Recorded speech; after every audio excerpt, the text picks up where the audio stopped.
Hoy vamos a hablar sobre los textos narrativos. Algo muy importante de los textos narrativos es que nos permiten narrar y contar acontecimientos del pasado. Es decir, por ejemplo, cuando nosotros vamos con algún abuelo o con algún familiar o algún conocido y él nos empieza a narrar algo que él vivió, eso que está haciendo él es una narración. Al mismo tiempo, cuando nosotros vemos una noticia, un documental en la televisión, eso que está pasando ahí es una narración, y las narraciones nos permiten contar acontecimientos del pasado y revivirlos de tal forma que el oyente, o en este caso el que esté escuchando esta narración, pues se entere realmente de lo que pasó. Entonces, además de ello, intervienen personajes reales o imaginarios. Reales puede ser cuando se cuenta una noticia, cuando se cuenta algún acontecimiento del pasado, como alguna guerra, por ejemplo, ahorita que pasó la guerra de independencia de México, pues también es una narración. Y cuando son personajes imaginarios es cuando es un cuento, una fábula, una leyenda.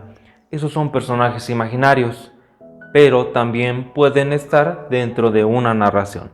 Además de ello, se desarrollan en un lugar y en un tiempo determinado. Por ejemplo, si hablamos de la Guerra de Independencia, sabemos que fue en el año de 1810.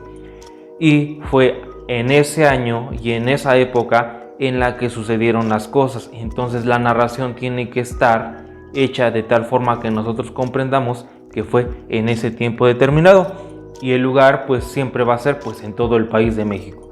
Si nosotros hablamos de un hecho, un acontecimiento que nos narró algún familiar, entonces esa narración fue en el lugar en el que lo vivió. Si por ejemplo hablamos de la Ciudad de México, que en la Ciudad de México hubo un tal percance, es una noticia y es algo que sucedió en la Ciudad de México.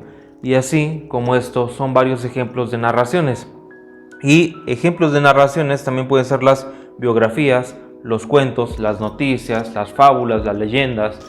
Todos estos tipos de textos son narraciones, y las narraciones nos permiten pues recrear un tiempo pasado, y depende de cómo sea el narrador que nos esté platicando, pues valga la redundancia, esta narración, pues nosotros vamos a interesarnos más y más. Depende de cómo sea cada narrador. Por eso es que se deben de incorporar todas las características que debe de tener una narración, que más adelante vamos a ver.